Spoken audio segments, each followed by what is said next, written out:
Welcome back प्यारे बच्चों। स्वागत है आपका आपके एसएससी एमटीएस सारथी बैच में। तो आज जो है हम एसएससी एमटीएस बैच का शुभारंभ कर रहे हैं और सबसे पहली क्लास हमारी हिस्ट्री।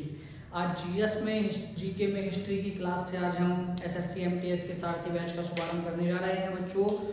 तो सभी लगातार लगे रहिएगा तैयारी में अपनी, हम आपके साथ लगातार बने रहेंगे और जब तक तोड़ेंगे नहीं तब तक छोड़ेंगे नहीं।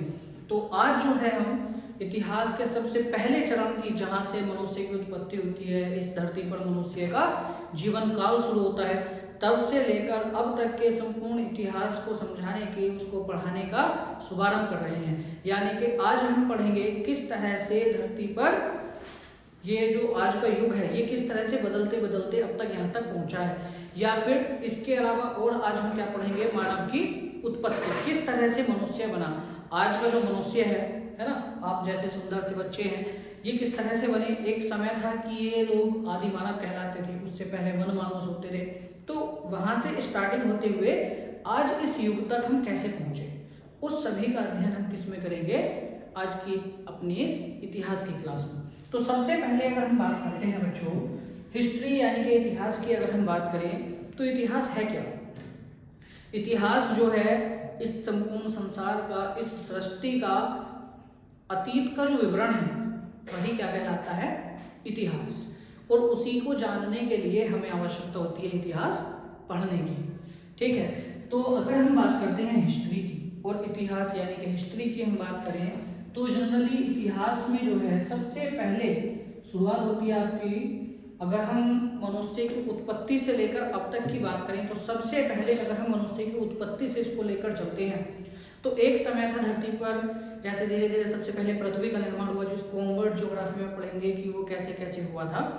उसके बाद क्या होता है बच्चों, धरती बनी, धरती के बाद धरती पर अलग अलग छोटे छोटे जीवों का जन्म हुआ, उसके बाद कुछ बड़े जीव आए।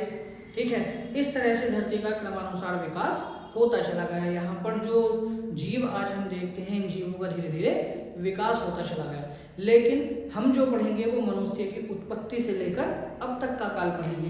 तो मनुष्य की उत्पत्ति सबसे पहले हम आज चर्चा करेंगे इस विषय में। उसके बाद हम इतिहास के अगले चरण में पहुंचेंगे, जिसको हम देखेंगे कि मनुष्य ने किस तरह से अपने इतिहास को बनाया है। ठीक है, तो मनुष्य ने किस तरह से अपने इतिहास को बनाया है वो हम देखेंगे। उससे पहले हमें ये पता होना चाहिए कि इस धरती पर मनुष्य की उत्पत्ति हुई कैसे, किस किस प्रकार से वो मनुष्य विकसित होता रहा और आगे चलकर वो आज का मनुष्य बना। ठीक है बच्चों, तो एक और चीज ध्यान रखिएगा, इतिहास केवल पढ़ना नहीं है बल्कि इतिहास रचना भी है। इतिहास केवल रटना नहीं बल्कि इतिहास रचना भी है। तो आइए हम शुरू करते हैं अपनी क्लास और मानव उत्पत्ति से हम इतिहास की स्टार्टिंग करेंगे। अर्थात इस धरती पर मनुष्य का सबसे पहला चरण मनुष्य बनने का, वहां से हम स्टार्ट करेंगे। तो यदि हम सबसे पहले इसकी बात करते हैं तो प्यारे बच्चों, अगर हम बात करें आज से लगभग 10 लाख वर्ष ईसा पूर्व की, लगभग 10 लाख वर्ष ईसा पूर्व की हम बात करें, बीसी की। अब दो वर्ड यहाँ आने वाले हैं, ध्यान दीजिएगा। एक वर्ड है बीसी यानी कि बिफोर क्राइस्ट, अर्थात ईसा पूर्व, मतलब ईसा के जन्म से भी पहले, अर्थात सन 1 से भी पहले। और अगर हम बात करते हैं एडी यानी कि एनो डोमिनी, अर्थात ईस्वी यानी कि सन। ठीक है, तो जहां वर्ड आएगा एडी उसका मतलब क्या होता है कि ईसा के जन्म के बाद का वो समय है, अर्थात सन या ईस्वी। लेकिन अगर हम बीसी वर्ड लिखते हैं तो ईसा के जन्म से यानी कि सन 1 से भी पहले की बात कर रहे हैं।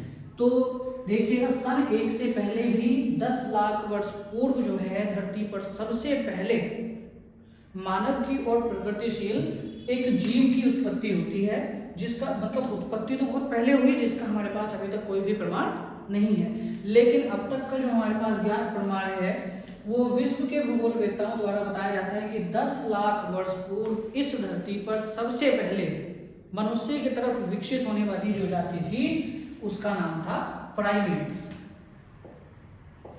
उस जाति को हम किस नाम से जानते हैं बच्चों, प्राइमेट्स के नाम से। और वो जो प्राइमेट्स जाति थी वो नर वानर की जाति थी, नर वानर। अर्थात वो वानर तो था लेकिन उसमें नर यानी कि मनुष्य जैसे लक्षण थे, अर्थात वो कुछ मनुष्य जैसा बिहेव करता था और कुछ वानर जैसा। और उस वानर सीरीज में भालू और आपके कपी यानी कि बंदर और आपके रीछ ये प्रजाति आती थी। जैसा कि हमने रामायण में देखा था ना, श्री राम जी के साथ जो वानर जाति थी, उस वानर जाति में सभी रीछ भालू ये सभी सम्मिलित, तो वही जाति होती थी जो आधी मनुष्य के रूप में विकसित हो चुकी थी, जो मनुष्य बनने की ओर अग्रसर थी। ठीक है, कहते हैं कि हमारे जो पूर्वज थे वो वानर भालू इन जातियों से वो बने थे, तो वो जो थे वो जो वानर भालू थे वो नर वानर थे, अर्थात मनुष्य और वानर, जिनके दोनों के लक्षण उसमें विद्यमान रहते थे। तो प्राइमेट्स की बात करें तो लगभग 10 लाख वर्ष पूर्व का इनका प्रमाण हमारे पास मिलता है कि इस समय पर नर वानर जिसकी जाति क्या थी, प्राइमेट्स, उनकी उत्पत्ति होती है और उन्हीं से मनुष्य का धीरे धीरे विकास होना प्रारंभ होता है। और इससे सबसे पहले अगर हम बात करते हैं तो इस प्राइमेट्स नर वानर ने जो मनुष्य की तरफ अग्रसरता शुरू की, उसमें सबसे पहले नाम आता है होमोनिड्स का। उस प्रकार के मनुष्य में सबसे पहले नाम किसका आता है बच्चों, होमोनिड्स का। होमोनिड्स पहला ऐसा नर वानर था जिसने सबसे पहले 2 पैरों पर चलना शुरू किया, ठीक है, और थोड़ा थोड़ा मनुष्य जैसा बिहेव करना शुरू किया, अर्थात मनुष्य जैसी गतिविधियों में इसने सबसे पहले एंट्री की थी और मनुष्य की तरह इसने 2 पैरों पर चलना शुरू किया, इसलिए इसको मानव का सबसे पहला चरण माना जाता है। इसके बाद का जो वानर आया जिसको हम किस नाम से जानते हैं बच्चों, ऑस्ट्रेलोपिथेकस। ऑस्ट्रेलोपिथेकस। इसके बाद का जो वानर था उसको हम किस नाम से जानते हैं, ऑस्ट्रेलोपिथेकस, जो पाया गया था आपका ऑस्ट्रेलिया वाले क्षेत्र में। तो ये इसीलिए इसका नाम ऑस्ट्रेलोपिथेकस रखा गया। ये वानर जो था ये पहला ऐसा वानर था जो पूर्णतः 2 पैरों पर जिसने चलना प्रारंभ कर दिया था। ये वाला जो होमोनिड्स वानर था इसने क्या किया, ये कभी कभी जैसे वानर भालू होते हैं वो हाथ और पैर दोनों का चलने में यूज करते हैं, तो इस तरह से इसने दोनों पैरों पर खड़ा होना सीखा सबसे पहले।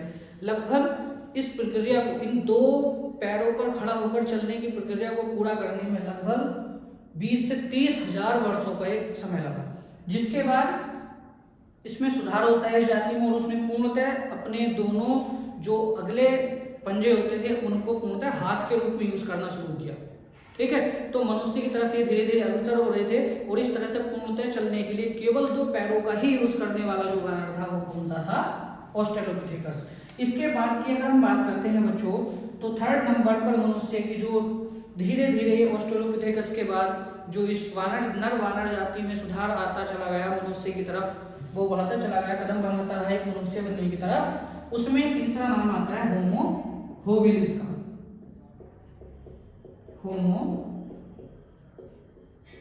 होबिलिस, तीसरा नाम किस वानर का आएगा इसमें, होमो होबिलिस का।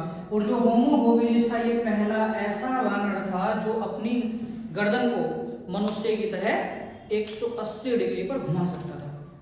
ठीक है, यानी कि अपने कंधों के सदृश ये अपनी गर्दन को घुमा सकता था। लेकिन अभी भी ये मनुष्य क्या था, ये पूर्ण तरीके से सीधा खड़ा नहीं हो सकता था। इन्होंने 2 पैरों का यूज तो करना शुरू किया, केवल 2 पैरों पर चलना शुरू कर दिया, लेकिन अभी तक भी मनुष्य जो था वो पूर्ण तरीके से रीढ़ के समक्ष, बिल्कुल रीढ़ के समानांतर खड़ा नहीं हो सकता था।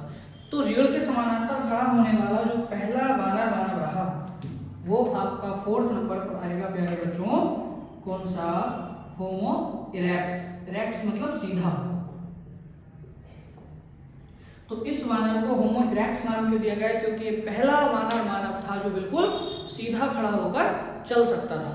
ठीक है, इसके बाद इस वानर ने क्या किया था, इस वानर ने जो तीसरे नंबर का होमो होबिलिस था ये अपने समय में बड़ा प्रगतिशील रहा।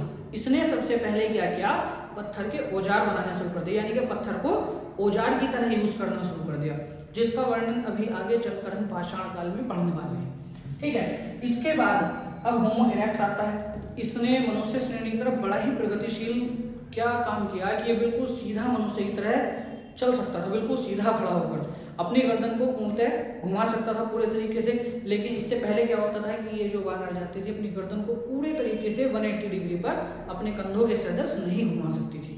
इसकी शुरुआत जो होती है वो होमो हैबिलिस से होती है और ये पूर्ण रूप से सक्षम हो जाता है सीधा खड़ा होकर चलने में भी और अपनी गर्दन को 180 डिग्री कंधों के सापेक्ष घुमाने में भी। कौन सा मानव? होमो इरेक्टस। इसके बाद जो अगला मानव आता है बच्चों वो था आपका निएंडरथल। वो मानव कौन सा था? निएंडरथल। निएंडरथल होमो सेपियंस। निएंडरथल होमो सेपियंस। इस मनुष्य ने सबसे पहले क्या किया? इस मनुष्य ने सबसे पहले कृषि की तरफ विकसितता की, यानी कि लगभग नवपाषाण काल की अगर हम बात करें, आज से लगभग नवपाषाण काल की हाँ अगर हम बात करते हैं तो, और दूसरी चीज लगभग 1 लाख वर्ष पूर्व भी इसका समय माना जाता है। ठीक है, इसका जो वैसे समय माना जाता है वो माना जाता है 1 लाख वर्ष पूर्व का, लेकिन फिर भी इसको जो है सबसे पहले नवपाषाण काल के समय का मनुष्य भी माना जाता है। ठीक है, और नवपाषाण काल का अगर हम कार्य समय पढ़ते हैं तो वो क्या होगा प्यारे बच्चों? अगर भारत की बात करेंगे तो भारत में जो नवपाषाण काल वाला समय रहा वो रहा 4000 ईसा पूर्व से 2500 ईसा पूर्व के बीच का समय। लेकिन उनकी जो क्रियाएं होती थी उन क्रिया के आधार पर पूरे विश्व में ये समय अलग अलग हो सकता है, क्योंकि पाषाण काल यानी कि जिसमें मनुष्य ने पत्थर के औजार बनाने शुरू कर दिए थे। अब भारत में तो वो समय अज्ञात समय से 10,000 ईसा पूर्व माना जाता है, क्योंकि भारत के मनुष्य ने उस समय प्रगति स्टार्ट की। लेकिन इसके अलावा जो विदेशों में दूसरी जगह जैसे भूमध्य सागरीय वाले क्षेत्र में उस समय का लगभग 1 लाख वर्ष ईसा पूर्व का जो मानव था उसने ये कार्य करना शुरू कर दिया था, तो वहां जो है वो पाषाण काल माना जाता है लगभग 1 लाख वर्ष ईसा पूर्व का। तो उसी समय की हम यहाँ बात करें निएंडरथल होमो सेपियंस, और ये मानव पाया जाता था आपका जर्मनी के हिस्से में, जर्मनी वाले क्षेत्र में। इस मानव की सबसे खास विशेषता क्या थी कि इस मानव ने सबसे पहले अंतिम संस्कार करना शुरू किया। अंतिम संस्कार करना शुरू किया। दूसरी इस मानव की सबसे प्रमुख विशेषता क्या थी कि इस मानव ने पशुपालन शुरू किया, और सबसे पहले पालतू पशु जो बनाया गया था प्यारे बच्चों मनुष्य द्वारा वो किसे बनाया गया था? कुत्ते को। इसके बाद की अगर हम बात करते हैं तो इसके बाद लगभग 30,000 वर्ष पूर्व, ठीक है, लगभग 30,000 वर्ष पूर्व की अगर हम बात करते हैं तो 30,000 वर्ष पूर्व आपका मानव पाया जाता है जिसको हम कहते हैं होमो सेपियंस। इसको हमने क्या नाम दिया? होमो सेपियंस। और मनुष्य इन 6 श्रेणियों से होकर गुजरा। इन 6 श्रेणियों से होते होते सबसे लास्ट में और सबसे बुद्धिमान मानव की उत्पत्ति होती है, जिसको हमने किस नाम से जाना बच्चों? होमो सेपियंस से। तो यहाँ 14 लाख या 10 लाख, लगभग 14 से 10 लाख वर्ष ईसा पूर्व का इसका समय माना जाता है प्राइमेट्स नरवानर का। तब से होते होते लगभग 30,000, मात्र 30,000, 10 से 14 लाख वर्ष पूर्व की हम बात कर रहे थे, और यहाँ क्या है? 30,000 वर्ष पूर्व। इतना लंबा समय लगा। मानव इन 6 चरणों से गुजर कर होता है, और सबसे लास्ट का बुद्धिमान मानव, आप जैसे बुद्धिमान सुंदर मानव जो है होमो सेपियंस, जिसका वैज्ञानिक नाम है, तो आज भी वैज्ञानिक नाम मनुष्य का जो है वो होमो सेपियंस है, तो वो होमो सेपियंस यही वाला है। तो इसी के आधार पर कहा जाता है कि आधुनिक मानव की जो उत्पत्ति होती है वो आज से लगभग 30,000 वर्ष पहले हुई थी। तो वो जो 30,000 वर्ष पहले मानव आया, ठीक है, जिसकी उत्पत्ति हम मानते हैं कि आधुनिक मानव की उत्पत्ति वो यही वाला है जो आपका क्या कहलाता है? होमो सेपियंस। अब ये होमो सेपियंस धीरे धीरे पहले क्या था? समुद्री क्षेत्र, समुद्री तटों पर और जो है महासागरीय तटों पर ये निवास करती थी ये जाति, ठीक है, मानव की ये जाति जो थी ये समुद्री तटों पर, सभी जो है समुद्री तटों पर या नदियों के किनारे वास करती थी, क्योंकि उस समय ऐसा इलेक्ट्रॉनिक सिस्टम तो था नहीं कि बटन दबाया, मोटर स्टार्ट और पानी पीना शुरू कर दिया। खेत में ऐसा मतलब बोरिंग वगैरह, बोरीबॉल वगैरह ये सिस्टम नहीं थे, तो कृषि करने के लिए या पेड़ पौधों को पानी देने के लिए, ठीक है, या खाना खाने के बाद पानी पीने के लिए, या कुछ भी दैनिक जीवन में पानी का यूज़ करने के लिए मनुष्य आधुनिक सिस्टम पर तो डिपेंड था नहीं, तो पूरी तरीके से प्रकृति पर निर्भर था। इसीलिए उस समय का मनुष्य क्या करता था? प्राकृतिक साधनों का दोहन करता था। इसलिए वो कहाँ रहता था? नदियों के, समुद्र के, तालाब के, इनके किनारे रहता था, ठीक है। तो अब ये तो हो गई मनुष्य की उत्पत्ति की बात कि आधुनिक मनुष्य बना कैसे। चलो ठीक है, अब आधुनिक मनुष्य बन जाता है। अब इस आधुनिक मनुष्य ने यहाँ से आपका जो नंबर 3 था, ठीक है, यहाँ से प्रगति स्टार्ट कर दी थी। वो अपने पत्थर के औजार बनाने लगा, पत्थर को औजार की तरह यूज करने लगा, शिकार करने लगा। फिर उसके बाद उसने धीरे धीरे पत्थर के नुकीले हथियार बनाए। ठीक है, अब उनको यूज कैसे किया, अब किस मनुष्य ने किस चीज की खोज की, कैसे आग की खोज हुई, वो सारी चीज हम इसमें पढ़ेंगे। ठीक है, तो इसके बाद अगर हम बात करते हैं, यहाँ जो हम बात कर रहे थे अभी निएंडरथल होमोसेपियंस की, इसी मनुष्य ने आग का भी प्रयोग करना शुरू किया था। आग का प्रयोग, इस मनुष्य ने क्या शुरू किया था, आग का प्रयोग। ठीक है, और आग का प्रयोग किस काल में हुआ था, नवपाषाण काल में, जबकि आग की खोज किस काल में हुई थी, पुरापाषाण काल में। तो आज अब जो है हम, ये तो मनुष्य की उत्पत्ति की बात हुई। इस मनुष्य की उत्पत्ति के बाद बच्चे किसकी बात करेंगे, अब हम बात करेंगे इतिहास के चरण की, कैसे इतिहास की स्टार्टिंग होती है और कहाँ से इतिहास शुरू होता है और कहाँ से हमें इतिहास पढ़ना है, और जहाँ से हमारा एग्जाम में पूछा जाता है इतिहास। ठीक है, आप किसी भी वनडे एग्जाम के लिए अगर यहाँ से प्रिपेयर करेंगे हमारे प्लेटफॉर्म से, तो ये आपके लिए बहुत ही बेस्ट होगा, बहुत ही प्रॉफिटेबल होगा, क्योंकि हम बिल्कुल स्टार्टिंग से जीरो से अपना बैच आज स्टार्ट कर रहे हैं। ठीक है, तो जल्दी से जल्दी सभी जो है अपने दोस्तों को, मित्रों को बैच के बारे में बताइएगा, और बैच जो है आपका आज से रफ्तार पकड़ चुका है, और सभी कोर्स को परचेज करिएगा। ठीक है, और बहुत ही कम कॉस्ट पर हम जो है आने वाले सभी कोर्स को लॉन्च करने वाले हैं। और डीएसपी डिफेंस एकेडमी पर आपका 10 फरवरी से जो है आपकी, जैसे अग्निवीर की वैकेंसी आ रही है, 10 फरवरी से आपके आर्मी जीडी के, आर्मी के फॉर्म फिल कराए जाएंगे।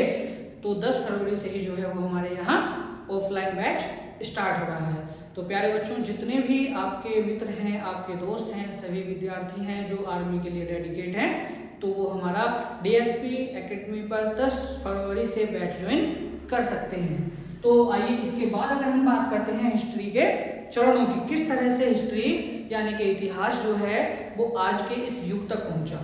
तो बड़ी ही इंटरेस्टिंग कहानी है इस इतिहास की। ठीक है, तो इतिहास जो है उसको हमने सबसे पहले 3 भागों में बांट दिया। ठीक है, इतिहास को मनुष्य की उत्पत्ति के आधार पर, मनुष्य ने जिस तरह से क्रिया करनी शुरू की उस क्रियाशीलता के आधार पर, इस मनुष्य के सारे क्रियाकलाप के आधार पर हम कह सकते हैं हमने इतिहास को कितने भागों में बांट दिया बच्चे, 3 भागों में बांट दिया। और वे 3 भाग सबसे पहले हमारा आता है, उन 3 भागों की अगर हम बात करेंगे तो सबसे पहले हमारे पास आएगा प्राग ऐतिहासिक काल। सबसे पहले भाग को हम क्या कहेंगे, प्राग ऐतिहासिक काल। और दूसरा जो समय रहा उसको हम कहेंगे आदि ऐतिहासिक काल। और जो तीसरा समय रहा उसको हम कहेंगे ऐतिहासिक काल। जो तीसरा समय रहा उसको हम क्या कहेंगे बच्चों, ऐतिहासिक काल। अब समय अनुसार अगर इसका काल निर्धारण करते हैं, ठीक है, तो हम देखेंगे समय अनुसार अगर काल निर्धारण करते हैं, सबसे पहली चीज इनका मतलब क्या है, ये शुरुआत कहाँ से होती है इनकी। बिल्कुल एक एक चीज को बिल्कुल जीरो से और बड़ी ही इजीली हम समझ कर चलेंगे, चाहे वो मैथ्स हो, इंग्लिश हो, जीएस हो, और जो हमारी पूरी फैकल्टी है वो बहुत ही बेस्ट है और बहुत बेस्ट तरीके से आपको इस बैच में हम प्रिपेयर कराने वाले हैं। तो प्राग ऐतिहासिक काल की अगर बच्चों हम बात करेंगे तो प्राग ऐतिहासिक काल किस समय को कहा जाएगा, जिस समय पर मनुष्य ने पत्थर के औजार बनाने शुरू कर दिए थे। लेकिन उस समय का हमारे पास ना तो कोई लिखित विवरण है, ना ही हमारे पास कोई उसका प्रमाण है। इस समय का हमारे पास कोई भी प्रमाण ना होने के कारण हमने इसको किस सीरीज में रखा, प्राग ऐतिहासिक काल, यानी कि इतिहास का वो चरण जिस काल का हमारे पास कोई भी लिखित विवरण नहीं है। जिस काल का हमारे पास कोई भी लिखित विवरण उपलब्ध नहीं है उसको हमने किस नाम से जाना, प्राग ऐतिहासिक काल। लेकिन जिस काल का हमारे पास लिखित विवरण है लेकिन हम उस लिपि को, उस भाषा को, उस व्याकरण को आज तक पढ़ नहीं पाए या समझ नहीं पाए, उसको हमने किस काल में रखा, आदि ऐतिहासिक काल।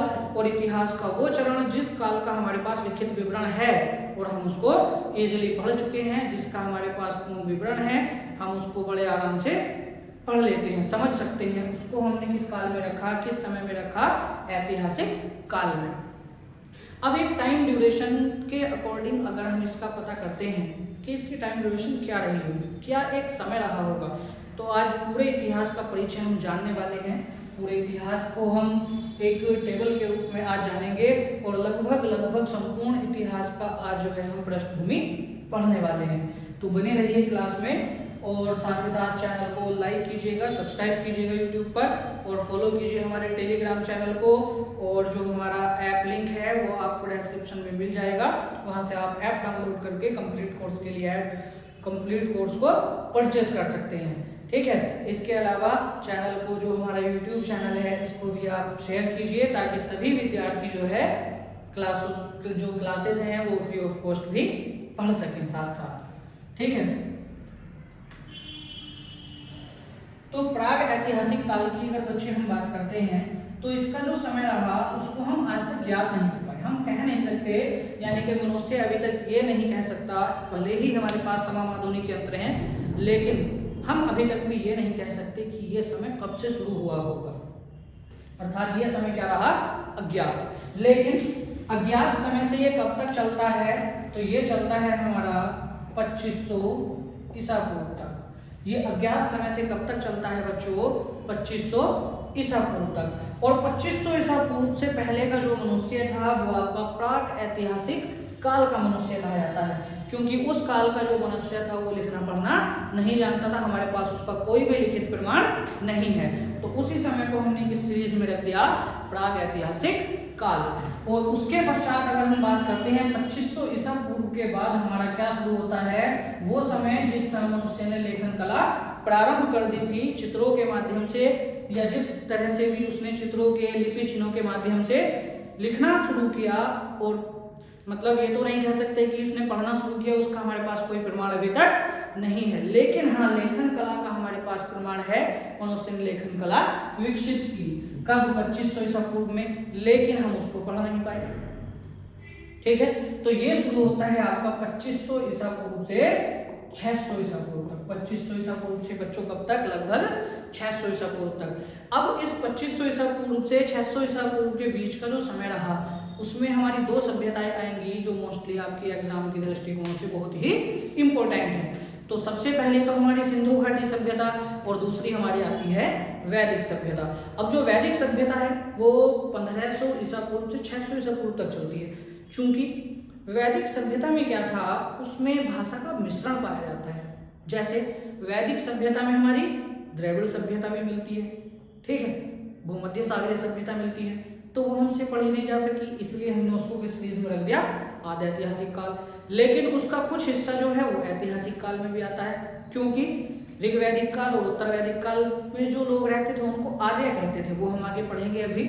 तो वे जो आर्य लोग थे वो संस्कृत बोलते थे, और संस्कृत जो है हम समझ भी सकते हैं, पढ़ भी सकते हैं, और उसका हमारे पास पूर्ण विवरण स्पष्ट रूप से है, हम उसको बड़ी आसानी से इजीली समझ सकते हैं, और आज के मनुष्य ने उस सभी को पढ़ा भी है। तो इस आधार पर वो क्या है, ऐतिहासिक काल में आ जाता है वो चरण। लेकिन फिर भी अधिकांश जो इस समय के प्रमाण हैं हम उनको नहीं समझ पाए, नहीं पढ़ पाए। इस कारण से 2500 ईसा पूर्व से 600 ईसा पूर्व का जो अवधि हम कह सकते हैं, जो काल रहा, वो हम किस में पढ़ते हैं बच्चों, आदि ऐतिहासिक काल में। इसके बाद ऐतिहासिक काल की अगर हम बात करेंगे, तो ऐतिहासिक काल की अगर हम बात करते हैं तो वो समय जिस समय का हमारे पास पूर्ण लिखित विवरण है, जिस समय के बाद को हमने विवरणों के माध्यम से, साहित्य के माध्यम से, यात्राओं के माध्यम से, जैसे बहुत सारे विदेशी यात्री आए या अन्य माध्यम से लिखित या किसी भी तरह से लिखित विवरण के रूप में, चाहे वो साहित्य हो, चाहे वो यात्रा वृत्तांत हो, ठीक है, इन सभी ग्रंथों के माध्यम से, पुस्तकों के माध्यम से हमने अपने इतिहास को जाना, उसको हमने बड़ी आसानी से पढ़ लिया। उस समय के काल को हमने क्या कहा, ऐतिहासिक काल। और जो ऐतिहासिक काल है ये आपका स्टार्ट होता है कब, 600 ईसा पूर्व के बाद। ये कब से स्टार्ट होता है, 600 ईसा पूर्व के बाद से, ठीक है बच्चों। और 600 ईसा पूर्व के बाद से कब तक चलता है, प्रेजेंट तक। तो ये अभी तक जो है आपका चल रहा है, ठीक है। तो इसको हम कब से कब तक मानते हैं, 600 ईसा पूर्व से अब तक जो हमारा वर्तमान का काल चल रहा है। अब अगर हम इन सभी का डिवाइडेशन करते हैं वन बाय वन, एक एक को हम पढ़कर चलेंगे, एक एक चीज को हम समझने वाले हैं आज। तो अगर हम बात करते हैं प्राग ऐतिहासिक काल, जो आपका अज्ञात समय से चलता है कब तक, 2500 ईसा पूर्व तक, तो इसको हम क्या कहेंगे बच्चों, सबसे पहले जब हम इसका वर्गीकरण करेंगे तो प्राग ऐतिहासिक काल यानी कि जिस काल का हमारे पास कोई भी विवरण नहीं मिलता, उस काल का भी अगर हम वर्णन करते हैं तो वो काल जो है आपका 3 भागों में बटा हुआ रहेगा। इस काल को भी कितने भागों में बांट दिया बच्चे, 3 भागों में। इस काल को कितने भागों में बांटा, 3 भागों में। सबसे पहला है हमारे पास पाषाण काल। इसका सबसे पहला क्या है, सबसे पहला भाग क्या होगा, पाषाण काल। दूसरा भाग क्या होगा, सबसे पहला भाग होगा इसका पुरा पाषाण काल। दूसरा भाग होगा इसका मध्य पाषाण काल, मध्य पाषाण काल। और इसका जो तीसरा भाग होगा वो होगा बच्चों नव पाषाण काल। तीसरा जो भाग होगा वो इसका क्या होगा, नव पाषाण काल होगा। अगर हम यहाँ बात करते हैं प्राग ऐतिहासिक काल की, तो जैसा कि स्टार्टिंग में ही मैंने बताया था, प्राग ऐतिहासिक काल में मनुष्य पत्थरों के औजारों का यूज करता था। इसीलिए जिस काल में मनुष्य ने पत्थर का औजार यूज किया उसी काल को हमने पाषाण काल का नाम भी दिया, इसलिए इसका दूसरा नाम क्या है, पाषाण काल। तो अगर हम औजारों के आधार पर हम प्रागैतिहासिक काल या पाषाण काल को बांटते हैं बच्चों, तो वो कितने भागों में होगा, 3 भागों में, जिसमें सबसे पहला होगा आपका पुरा पाषाण काल, दूसरा होगा मध्य पाषाण काल और तीसरा होगा नव पाषाण काल। अब अगर हम सबसे पहले बात करते हैं पुरा पाषाण काल की, ठीक है, तो पुरा पाषाण यानी कि पाषाण अर्थात जिस काल में मनुष्य ने प्रस्तर यानी कि पत्थर अर्थात पाषाण का यूज करना हथियारों की तरह शुरू कर दिया था, उस काल को हमने क्या कहा, पुरा पाषाण काल। तो इस काल में सबसे पहले क्या हुआ, जैसे कि हमने सीखा था कि होमो होमिनिस जो सबसे पहले मनुष्य आया था उसने पत्थर को औजारों की तरह यूज करना शुरू कर दिया, ठीक है। अब मनुष्य के पास यहाँ उस समय आधुनिक हथियार तो थे नहीं, केवल पत्थरों को, जो बड़े बड़े भारी भरकम पत्थर होते थे उनको हथियार की तरह यूज करता था। मतलब जैसे मान लो कि अब उस समय कोई भोजन के लिए ऐसा तो था नहीं, मनुष्य ने पूरे तरीके से कृषि स्टार्ट कर दी थी, तो कृषि वगैरह तो स्टार्ट हुई नहीं थी उस समय, ठीक है। तो मनुष्य उस समय जो था लगभग 90% शिकार और पूरे तरीके से प्रकृति पर निर्भर था। प्रकृति ने कुछ दिया तो ठीक, और नहीं मिला तो केवल शिकार करके ही अपना काम चलाता था। अब मान लो कि जैसे अब वहाँ कोई हमारा उस समय की अगर हम पुरा पाषाण काल की बात करते हैं, मान लो कोई मनुष्य है, ठीक है, जो पुरा पाषाण काल का हो उस समय, अब भूख लगी है उसे, अब शिकार करना है, तो वो क्या करेगा, किसी जानवर को मारेगा। उसके शिकार के लिए उसको किस चीज की आवश्यकता होगी, बड़े पत्थरों की। लेकिन मनुष्य जो था उस समय कबीलों के रूप में रहता था, तो कबीले के सभी लोग जो है वो एक साथ शिकार पर जाते थे अपने परिवार का भरण पोषण करने के लिए। तो वो क्या करते थे, सभी घात लगा कर बैठ जाते थे चट्टानों पर, गुफाओं पर, बड़े बड़े पत्थर लेकर, और जैसे ही कोई जानवर देखते थे बड़ा जो आपूर्ति को पूरा करता हो, उसको पत्थर फेंक कर उसके ऊपर पत्थर, जो भारी भरकम पत्थर होते थे उनसे उसको मार लेते थे, शिकार कर लेते थे। लेकिन वो जो सिस्टम था वो एक हद तक काफी, ऐसा मान लीजिए कि बहुत ज्यादा डिलीजेंटली उसमें होती थी, बहुत ज्यादा मेहनत उसमें लगती थी, ठीक है। तो धीरे धीरे मनुष्य क्या करता है, उस मेहनत को, उस हार्ड वर्क को स्मार्ट वर्क में करना शुरू कर देता है, ठीक है। उन्होंने क्या किया कि वे पत्थर के जो औजार थे, जो यानी कि पत्थर को वे औजार की तरह यूज कर रहे थे, उसको तराशना शुरू किया। उस तराशने के आधार पर उसने क्या किया, पत्थर को नुकीला बनाया। अब नुकीला पत्थर जो होता था वो हल्का भी होता था, क्योंकि पत्थर को तराश दिया जाता, छोटा कर दिया जाता था उसको।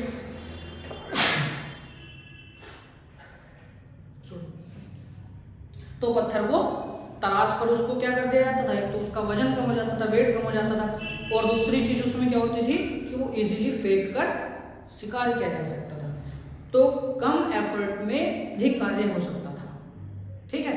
जब मनुष्य ने पत्थर को तराश कर नुकीला बनाना शुरू कर दिया उसमें, तो जब मनुष्य ने पत्थर को, भारी भरकम पत्थरों को हथियार की तरह फेंक कर चलाना शुरू किया, यूज करना शुरू किया, उस काल को हमने कहा पुरा पाषाण काल। लेकिन जिस काल में मनुष्य ने उन पत्थर को नुकीला बनाकर उनके औजार और हथियार बनाने शुरू कर दिए, उस काल को हमने क्या कहा, मध्य पाषाण काल। तो बच्चों उस काल को हमने क्या कहा, मध्य पाषाण काल कहा। ठीक है, अब यहाँ तक हम ध्यान से समझेंगे। सबसे पहले पुरापाषाण काल, जब मनुष्य ने यहाँ पत्थर के औजारों का यूज करना शुरू किया। ठीक है, औजार के रूप में किसका यूज करना शुरू किया? पत्थर का। अब पत्थर को फेंका करते थे, फेंक कर ही तो शिकार करते थे। अब मान लो कि कोई मनुष्य है उस समय का, है ना, अगर हम पुरापाषाण काल के समय की बात करें, अब उसने क्या किया होगा, एक बड़ा सा पत्थर लिया, जैसे शिकार के लिए दूसरे किसी जानवर पर फेंक कर मारा, वो नीचे गिरा किसी दूसरे पत्थर पर जाकर, और जब वो दूसरे पत्थर पर गिरेगा जाकर तो पत्थर से पत्थर टकराने के बाद क्या हुआ होगा? चिंगारी उत्पन्न हुई होगी। उसी से मनुष्य ने क्या किया? आग की खोज कर ली। तो वहीं से क्या हुआ? आग की खोज हुई। तो आग की खोज कब हुई? पुरापाषाण काल में। अब आग की खोज तो कर ली थी, लेकिन उस समय मनुष्य को ये नहीं पता था कि लगानी कहाँ है ना। आज के मनुष्य को तो बहुत अच्छे से पता है कहाँ लगानी, किसके घर लगानी, लेकिन उस समय मनुष्य को नहीं पता था कि किस तरह से हम इस आग का यूज कर सकते हैं। अब जब आग का यूज नहीं पता था, केवल ये पता था कि ये क्या है? आग है, उसकी खोज हो गई। तो आग की खोज कहाँ हुई बच्चों? पुरापाषाण काल में हो गई, लेकिन मनुष्य को आग का प्रयोग करना नहीं आया अभी। ठीक है, उसकी प्रकृति का धीरे धीरे कैसे पता चला होगा, सोचो, है ना। जैसे कहीं चिंगारी उत्पन्न हुई, कोई बड़ा सा पत्थर कहीं दूसरे पत्थर से टकराया जाकर, अब क्या हुआ? भाई साहब जो शिकार करने गए थे वो जाके वहीं पे बैठ गए जहाँ पत्थर टकराया था। अब वो तो गर्म हो गया होगा, है ना, तो उस जगह जब वो बैठा तब उसको आभास हुआ होगा उस गर्मी का, तब उसको पता चला कि अच्छा इससे हम क्या कर सकते हैं, किसी चीज़ को, मतलब ये क्या करते हैं, किसी चीज़ को जला सकती है, भून सकती है ना, इस तरह से। या कहीं ऐसा मान लो कि सूखी घास खड़ी हो और जब पत्थर फेंक कर मारा होगा तो चिंगारी से वो घास जल गई। उस चीज से धीरे धीरे मनुष्य ने आग की खोज से आग के प्रयोग को सीखा। ठीक है, तो खोज तो हुई पुरापाषाण काल में, लेकिन प्रयोग जो हुआ आग का वो कब होता है? नवपाषाण काल में। अब अगर हम इसके समय की भी बात कर लेते हैं तो पुरापाषाण काल का जो समय माना जाता है वो लगभग अज्ञात समय से माना जाता है आपका 8000 ईसा पूर्व, 8000 BC। पुरापाषाण काल का जो समय माना जाता है बच्चों, वो कब माना जाता है? अज्ञात समय से 8000 BC। इसके बाद अगर हम बात करते हैं मध्यपाषाण काल की, तो मध्यपाषाण काल का जो समय माना जाता है वो आपका 8000 BC के बाद शुरू होता है, और ये कहाँ तक चलता है आपका? लगभग 4000 BC तक। ये कब शुरू होता है आपका? 8000 से 4000 BC के बीच चलता है। और हमने पुरापाषाण काल को मध्यपाषाण काल में किस तरह से कन्वर्ट किया, उस समय का जो मनुष्य था ये किस आधार पर बदला गया? क्योंकि उस समय का जो मनुष्य था जो क्या करता था, पहले पत्थर को, बड़े बड़े भारी भरकम पत्थर को फेंक कर शिकार करता था, उसने अब क्या करना शुरू कर दिया? पत्थर को काट कर और छांट कर उनके नुकीले हथियार बनाने शुरू कर दिए, और उन्हीं हथियारों के माध्यम से ये क्या करता था? शिकार करता था। तो जिस काल में मनुष्य ने पत्थर को नुकीला बनाया और उसको हथियार की तरह सबसे पहले यूज करना शुरू किया, उस समय को हमने क्या नाम दिया? मध्यपाषाण काल। तो जहां इसने पत्थर के छोटे छोटे और नुकीले हथियार बनाए, ठीक है, नुकीले पत्थर के और छोटे छोटे हथियार बनाए, नुकीले पत्थर के औजार, ठीक है, और वे औजार कैसे होते थे? छोटे छोटे। उस काल को हमने क्या नाम दिया बच्चों? मध्यपाषाण काल। इसके बाद 4000, अब इसमें एक बड़ी फेमस चीज आती है, बहुत ही मोस्ट चीज है जो आज के समय में प्रचलित है। क्या? इस मनुष्य ने क्या करना शुरू किया? पशुपालन शुरू किया। इस काल के मनुष्य ने क्या शुरू किया बच्चे? पशुपालन शुरू किया। और इस काल का मनुष्य वही है जिसको हमने सबसे लास्ट में पढ़ा था, निएंडरथल होमो सेपियंस, यानी कि पूर्ण विकसित अर्थात होमो सेपियंस से पहले का जो प्राचीन मानव था वो, उसने यहाँ क्या शुरू कर दिया? पशुपालन शुरू कर दिया। तो मध्यपाषाण काल की प्रमुख विशेषता क्या रही? उसने पत्थर के भारी भरकम जो पत्थर के औजार थे, पत्थर होता था, उसको नुकीले और छोटे और हल्के हथियारों के रूप में यूज करना शुरू कर दिया, जो पहले से भी अच्छे थे। पहले तो केवल भारी भरकम पत्थर था, ज्यादा एफर्ट लगता था, वर्क हार्ड होता था, अब उसको आसान कर दिया और कार्य जो है वो और अच्छा होने लगा। ठीक है, अब यहाँ क्या होता है? पशुपालन शुरू हुआ। अब जैसे पशुपालन शुरू हुआ तो मनुष्य ने सबसे पहले पालतू पशु किसको बनाया? कुत्ते को बनाया। ठीक है, क्योंकि कुत्ते को ऐसा कहीं कहीं अनुमान मिलता है देखने को कि जैसे कुत्ता होता है उसको आपने देखा होगा कि कोई दूर से ही कोई जैसे जंगली जानवर हो या कोई भी दूसरी चीज हो जो जहाँ पे कुत्ता रहे, मतलब कुत्ते का अपना निवास स्थान है, उससे भिन्नता रखने वाली कोई चीज हो, तो कुत्ता दूर से ही भौंकना शुरू कर देता है। तो मनुष्य को उस समय लगा कि हाँ ये जो है हमारी सेफ्टी वाली चीज़ है, इसको पालो, इसको अपने पास रखो, ये पहले ही बता देता है कि भाई शिकार आ गया होगा, ठीक है, या कोई चीज़ जिससे हमें खतरा है वो दूर से ही पता चल जाती है। तो इस आधार पर मनुष्य ने कुत्ते को पालना शुरू किया।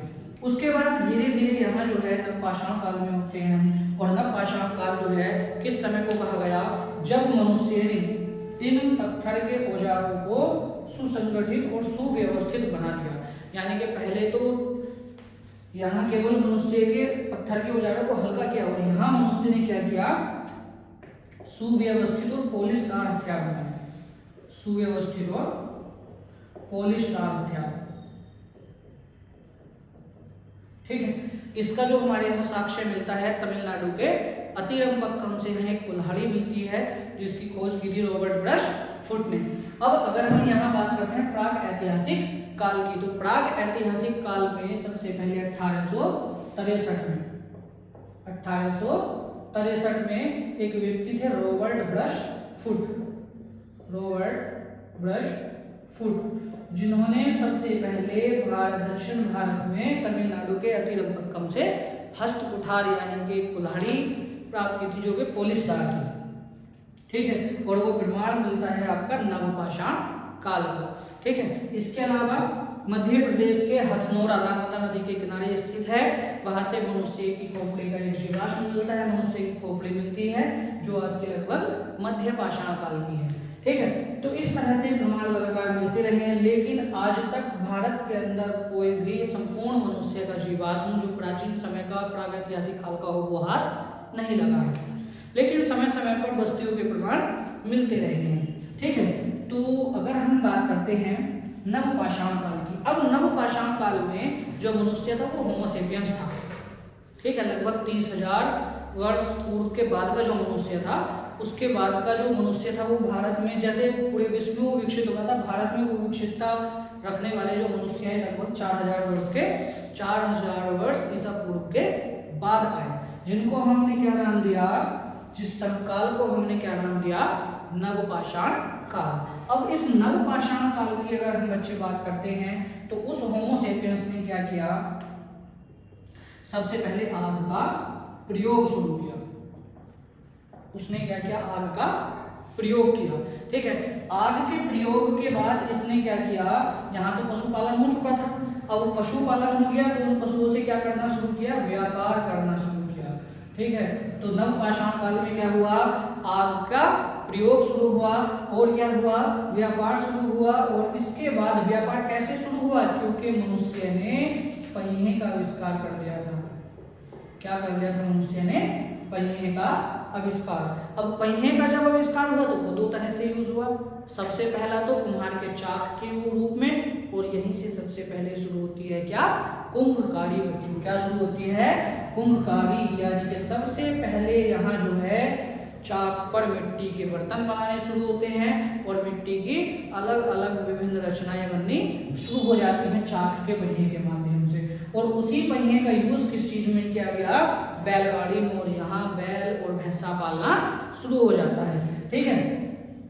तो यहाँ जो है बैलगाड़ी, घोड़ा गाड़ी तो वैदिक सभ्यता के अंदर भारत में आती है, अभी तक घोड़े के प्रमाण नहीं मिलते हैं। यहाँ जो है मनुष्य ने बैलगाड़ी का यूज करना शुरू किया, ठीक है। तो पहिए से आपका इतना परिवर्तन आया मनुष्य के जीवन में कि उसने मिट्टी के बर्तन बनाने शुरू कर दिए, ठीक है। उस बर्तन में अब क्या होता है, धीरे धीरे मनुष्य संग्राहक बन गया, क्योंकि बर्तन बन गए उसमें चीजों को संग्रह करके रखा जा सकता था। इससे पहले का मनुष्य संग्राहक नहीं था, यानी कि वो संग्रह नहीं करता था, अर्थात चीजों को इकट्ठा करके रखने में सक्षम नहीं था। वो क्या करता था, जमीन के अंदर चीजों को दबा देता था और वे सड़ जाती थी, खराब हो जाती थी, ठीक है। लेकिन जब ये बर्तन बनाने शुरू कर दिए तो उसके बाद चीजों को सुरक्षित रखा जाने लगा। तो यहाँ मनुष्य के जीवन में बड़ा अच्छा परिवर्तन देखने को मिलता है, इसीलिए इस समय को हम क्या कहते हैं बच्चों, नवपाषाण काल, ठीक है।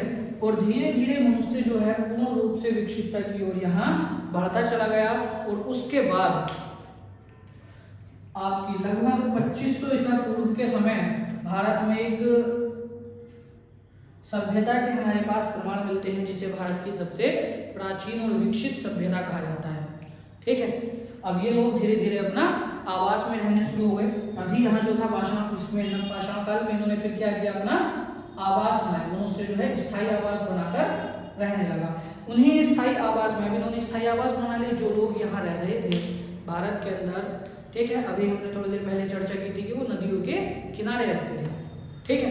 अब ऐसे ही भारत के अंदर एक सबसे बड़ी नदी जो उस समय सर्वाधिक जो महत्वपूर्ण रही वो रही आपकी सिंधु नदी। उस सिंधु नदी के किनारे पर एक सभ्यता विकसित थी जो आपकी नवपाषाण काल के बाद की रही, यानी कि 2500 ईसा पूर्व का समय जिसका कहा जाता है। उसके बाद अब थोड़ा सा यहाँ हम एक बार फिर अपना थोड़ा बैक जाते हैं इस काल में, तो इसका हमारे पास चूंकि कोई भी लिखित विवरण नहीं था, ठीक है, तो ये पूरे का पूरा जो एक समय रहा वो प्राग ऐतिहासिक काल हमने कहा या पाषाण काल इसको कहा। लेकिन अब सोचने वाली बात है कि अगर इसका हमारे पास लिखित विवरण नहीं है तो हमें इसके बारे में कैसे पता चलता है, ठीक है, तो इसका पता चलता है उस समय की चित्रकारी के माध्यम से, क्योंकि मनुष्य जो है भाव चित्रात्मक सिस्टम का यूज करता था एक दूसरे को संदेश देने के लिए, एक दूसरे से वार्तालाप करने के लिए। भाव चित्रात्मक का मतलब क्या है?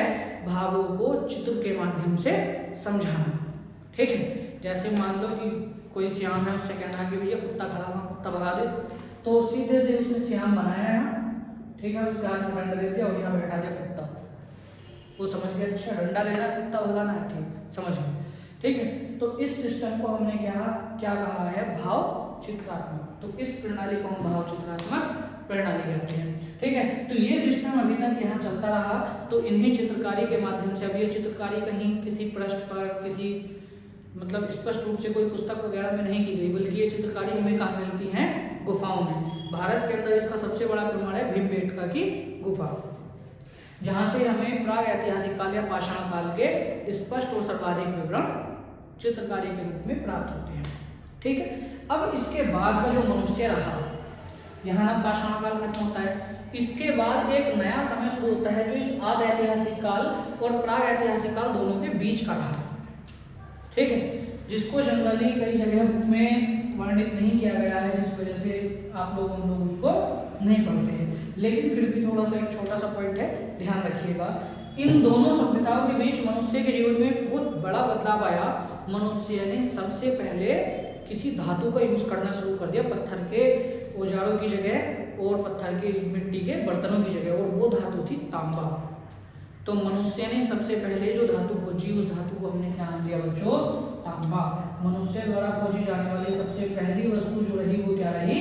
तांबा। मनुष्य ने सबसे पहले कौन सी वस्तु खोजी, कौन सी धातु खोजी? तांबा। तो जिस समय में मनुष्य ने पत्थर की जगह तांबे का यूज करना शुरू कर दिया हथियार बनाने में, बर्तन बनाने में, उस सभ्यता को, उस काल को हमने एक नया नाम दिया, उसको हम कहते हैं ताम्र पाषाण काल। ताम्र पाषाण काल, यानी कि तांबा और पत्थर अब यहाँ मिक्स होकर काम चल रहे हैं। कुछ चीजें पत्थर की और कुछ चीजें तांबे की, कुछ हथियार पत्थर के और कुछ हथियार तांबे के। मनुष्य ने तांबा विकसित कर लिया। अब क्वेश्चन आता है पेपर में, बहुत मोस्ट क्वेश्चन है, 5 स्टार लगा कर लिखिएगा कि भारत नहीं पूरे विश्व की अगर हम बात करें कि मनुष्य द्वारा खोजी गई सबसे पहली धातु, ठीक है, विश्व में पूरी धरती पर मनुष्य ने सबसे पहले कोई अगर धातु खोजी थी तो वो धातु क्या थी? तांबा। और जिस काल में मनुष्य ने तांबा खोजा उस काल को हमने क्या नाम दिया? ताम्र पाषाण काल। लेकिन उसके बाद धीरे धीरे क्या होता है? अब तांबा खोज लिया, अब यहाँ व्यापार स्टार्ट हो चुका था पहले ही। मनुष्य ने जब व्यापार करना शुरू किया तो उसने क्या किया? अफगानिस्तान से व्यापार करके लाए वो टिन, और वो जो टिन अफगानिस्तान से व्यापार करके लाए थे, ठीक है, धातु गलाने का तो पहले ही पता चल चुका था, तभी तो तांबे को हथियारों की तरह, बर्तन की तरह अलग अलग शेप देकर यूज करना शुरू किया। तो जैसे ही मनुष्य को धातु को गलाने की कला सीख लेता है, उसके बाद तो उसने नई नई जो धातुएं मिलती थी धरती से, जिसका पहले उसको ज्ञान नहीं था, उसको उसने गलाना शुरू कर दिया और गलाकर नई नई चीजों का आविष्कार करना शुरू कर दिया। तो ऐसे ही एक नई धातु मिलती है अफगानिस्तान में, टिन। और उस समय का जो मनुष्य था उसने टिन जो है वो अफगानिस्तान से उस समय मंगाई, और बिहार में जो है आपका टिन का उस समय पर एक छोटा सा खदान होता था। अब उस समय उनको तो खादान वगैरह के बारे में नहीं पता था। आज एक छोटा खदान है जहां से आज भी टिन निकाला जाता है, ठीक है। तो उस समय जो था वहां से कुछ टिन तो प्राप्त किया जाता था बिहार से, और अधिकांश मुख्यतः जो मंगाया जाता था वो मंगाया जाता था अफगानिस्तान से। उस टिन को तांबे के साथ गलाकर मिक्स करने के बाद एक जो धातु बनी वो बहुत ही कठोर और बहुत ही मजबूत धातु थी, अब मनुष्य के जीवन में यहाँ और थोड़ा परिवर्तन आया, उसने धीरे धीरे उसका यूज करना शुरू किया और तांबे के साथ जब क्या मिल जाता है बच्चे, टिन मिल जाता है। जब तांबे के साथ कौन सी धातु मिल गई, टिन। तो तांबा और टिन जब आपस में मिलते हैं तो एक नई धातु बनती है और धातु का नाम क्या होता है, कांसा। तो दोनों धातुएं आपस में मिलकर क्या बनाती हैं, कांसा बनाती हैं। और नई धातु कांसे का निर्माण होता है और जिस सभ्यता में मनुष्य ने कांसे का निर्माण कर लिया उस सभ्यता को हमने क्या नाम दिया, कांस्य युगीन सभ्यता। उस सभ्यता को हमने क्या नाम दिया बच्चों, कांस्य युगीन सभ्यता। अब ये कांस्य युगीन सभ्यता हो गई, ठीक है। इस कांस्य युगीन सभ्यता के समय पर ही मनुष्य ने सबसे पहले व्यवस्थित लेखन शुरू किया। तो जिस समय मनुष्य ने लेखन शुरू कर दिया, लिखना शुरू कर दिया, वो समय हमने किस सीरीज में रखा है, किस काल में रखा, तो आदि ऐतिहासिक काल। अर्थात ये जो कांस्य युगीन सभ्यता थी ये किस समय की हुई, आदि ऐतिहासिक काल की, जिसकी चर्चा हम अगली क्लास में करेंगे। तो लगातार रोज बने रहिएगा और जल्द ही आपकी सभी लाइव क्लासेस भी स्टार्ट होंगी। तो अधिक से अधिक वीडियो को शेयर कीजिए, लाइक कीजिए, चैनल को सब्सक्राइब कीजिए और ऐप को डाउनलोड कीजिए।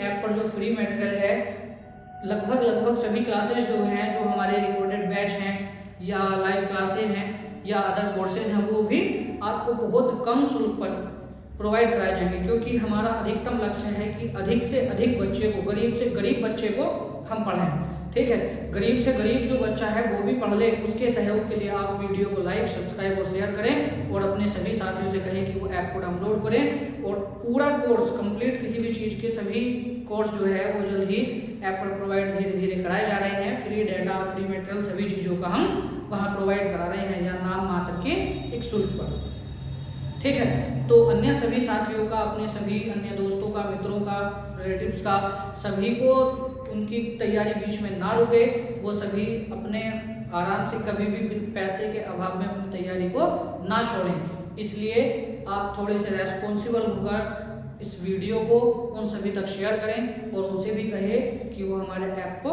डाउनलोड करें, ठीक है। तो वहाँ आपको सभी चीज़ें ये आपको नाम मात्र के शुल्क पर या फिर फ्री ऑफ कॉस्ट दी जाएगी। जय हिंद।